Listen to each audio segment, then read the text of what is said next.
All right, so I want to talk to you about principle, technique, and detail, and the difference between those three. So, principle, the principle of a thing, you can think of as the principle is that which governs what can or cannot happen, okay, in a scenario. There's a difference in principally what we're talking about, or understanding what governs what can or can't happen in a technique, the way the bodies fit together and whatnot. In technique, so technique you can think of as a roadmap. See, a technique gets you from where you are to where you want to be. So a technique assumes that you've got a goal in mind, or that you've posited some kind of goal that you're seeking to attain, and then you know where you sit in relation to that goal, and that highlights the path or a set of possible paths that you could take to achieve your goal. And so the techniques that we use are the roadmaps that get us from where we are to where we want to be, right? And that's what we train in jiu-jitsu. Okay, but then we've got details. And so details are what should I do, like nitty gritty, like it's a finer resolution. Like what should I do exactly here in this situation? Should I hold my hand this way or this way? What type of grip? Should I use a thumb or not? Should my hips turn to the side slightly? Does my shoulder go in? These types of details, and it's a game changer. A detail is, I'm going to define that kind of as, a detail is the way you apply the principle to a specific context, right? And the more specific the context, and the more appropriately it adheres to the principles governing the situation, then the finer the detail, okay? And so details will help us tremendously in our path forward, but so often I feel like there's a mix-up. There's a messing up between the understanding of the appropriate roles of the principle, the technique, the detail, and people will get confused about what to pay attention to and when and where and why.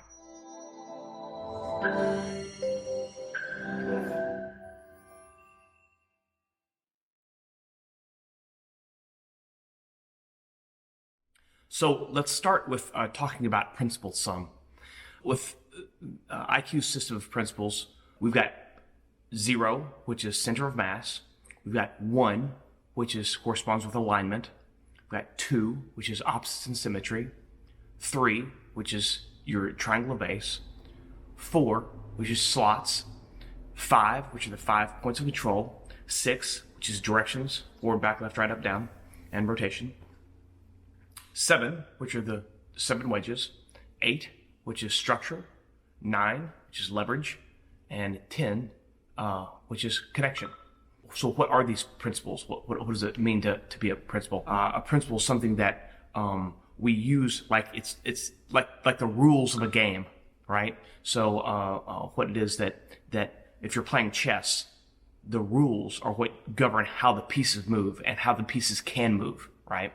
And so I like that analogy because it gives us a sense of how the principle is going to govern what is even possible, what the range of possibility is whenever we engage in a technique or an activity. So if I'm trying to do an armbar, it's going to have to follow, there are things that have to happen to allow the armbar to work, outside of which it's not going to work. All right, so when and how is it appropriate to use principles when you're training? Because there's pros and cons to everything, right? So if I'm trying to apply a principle to my training, a principle is going to help me answer a lot of questions in a short period of time. Like if I understand that a seed, that everything grows from a seed, then I don't have to go around experimenting with, does this grow from a seed? Does this grow from a seed? Does this grow from a seed? I just understand that everything grows from a seed, and in that regard, I don't have to ask that question over and over again. So you could also think of the principle as being like your base level of assumptions. It's like an axiom. It's like it's something we use as a foundation to then reason from, or to then move from, because it's rock solid. Now, the way we utilize a principle, so I should say this as well. It's also very kind of aloof, right? To talk about the principle and the way the principle applies to the situation is you have to be more abstract with your descriptions, because to draw that principle into a finite form, into a conditioned form of existence, to draw that principle into a manifestation is going to require you to constrain the conditions, and to put parameters on what all can be applied, what all can happen. And as you put constraints, it allows you to get more specific with what, where, and how to apply that principle.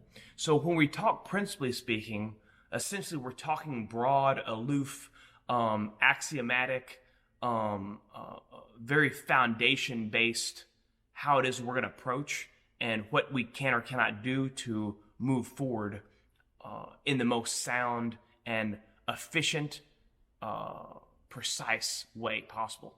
Now, whenever we talk about technique is the roadmap again, right? It lays out the set of possible paths that you could take to get your goal. Now, that set of possible paths is constrained, right? If I'm in the mount position and I'm looking to get the rear naked choke, or I'm looking to get the heel hook, the paths are going to be completely different, right? Although the principles that govern how I move to get to those two different places are going to be the same. So the technique differentiates from a principle in the sense that a technique is going to, it utilizes the principles, but a technique is going to give you a set of pathways, or sort of like a blueprint or an archetypal pattern. I think of a technique as just that, an archetypal pattern that gets you from where you are to where you want to be. There's a range of possibilities that you could utilize to make a technique work. Oftentimes people will ask, is this technique better or is that technique better? And that's a very valid question, because we want to have the best technique possible. What's the set of possible variations that you could perform and the technique still work, be effective and efficient? I think of it as the set of pathways. Now, whenever we teach a technique in a class, typically speaking, we're going to show you an amalgam of the potentials that a best pathway, a best general pathway forward for the set of potential objections you're likely to encounter trying to get from where you are to where you want to be.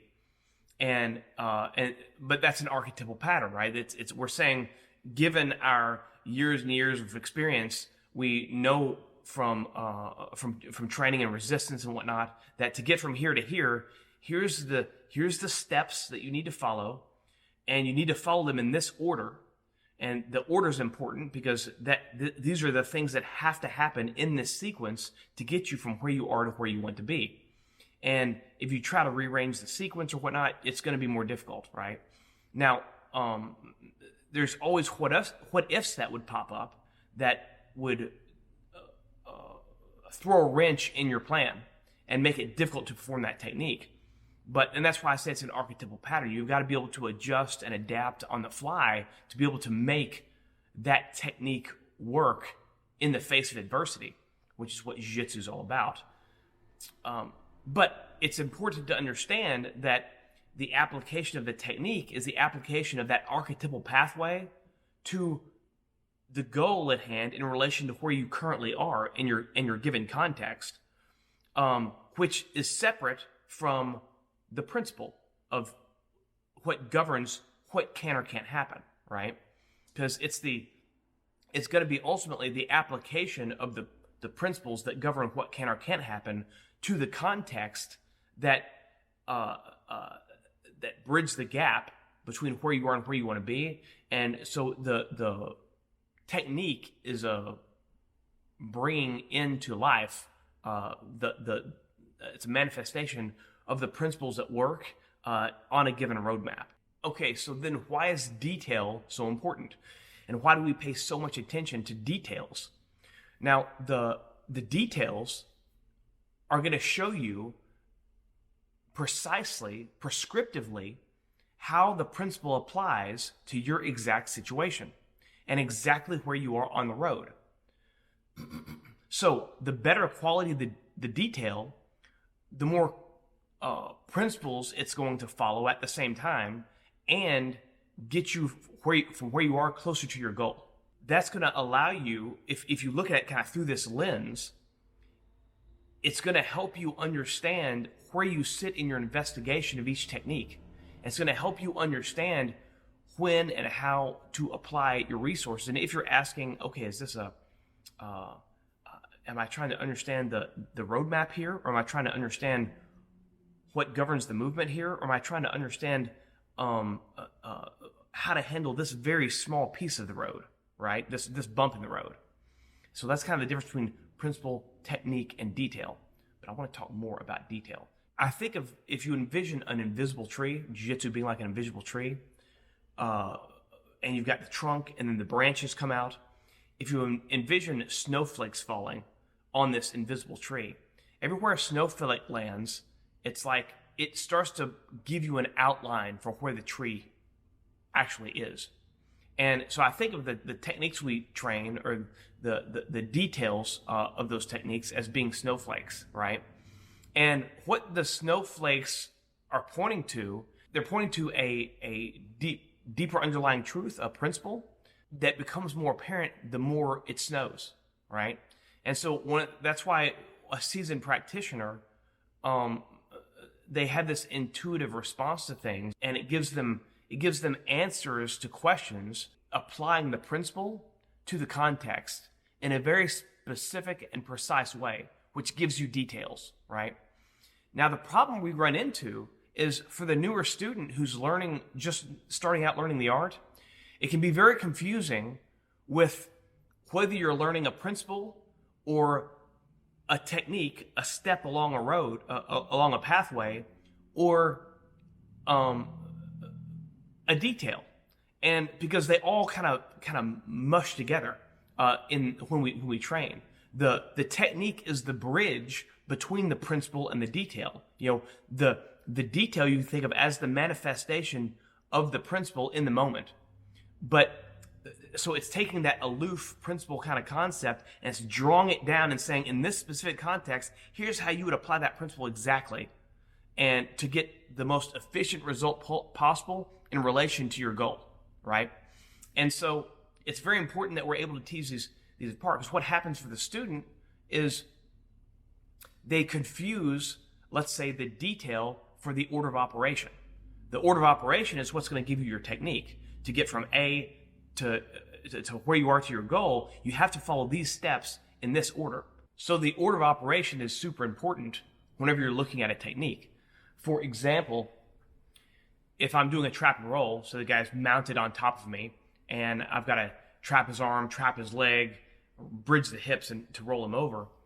Well, if I don't trap the arm and trap the leg, if I don't isolate his foundation before I bridge the hips, then his foundation slides, right, with me. And so or let's say we're doing a cross choke where I go one hand in, open the collar, one hand in, second hand in, and then squeeze, right? Well, open the collar comes before the first hand goes in. And the first hand's got to be in before the second hand can go in, right? And so that order of operation is super important. And oftentimes what happens as you're training a new technique, so when someone's new and starting out, all the information that's coming at them, it's overwhelming. And so what they start doing is they confuse the details with the order of operation. And that makes it very confusing. So one of the things that will help us to train smarter and get better at jiu-jitsu faster is to understand that when I'm looking at the technique, for the technique portion, what exactly is the order of operation? I need to get that down first. So it's order before detail. Check out the steps from A, B, C, D, and then because those things have to happen. If you draw it out on a sheet of paper, to get from A to B, you have to go a certain space, right? Then from B to C, you have to go a certain space. You can't get, if you draw a straight line, you can't get from A to C without going through B if you're following a linear path. And so this order of operations is super important. The details come in how's the best way specifically to get from A to B or from B to C.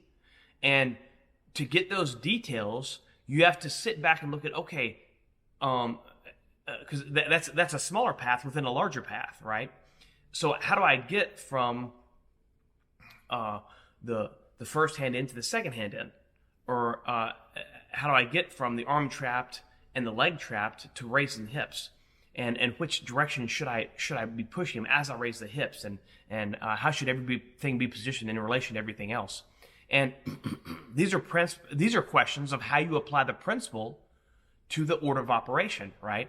And that's what gives you your details, and that's going to improve your technique. So the technique is kind of the bridge that connects the aloof principle of the kind of rule, like the rule in chess of how you move a piece, to, in this situation, what's best for me to do to checkmate the opponent, right? Well, it's very complex because there's so many variables, right? It's that with jiu-jitsu for sure. So understanding this idea of principle, technique, and detail will help us tease those things apart and put them back together in a more efficient, effective, and productive type of way. All right, so that's a little bit about principle, technique, and detail. That's just to get us started. There's so much more to talk about, but that's good for this video. If you like it, share it, click subscribe, hit the bell icon, and comment below, and we'll see you on the mat.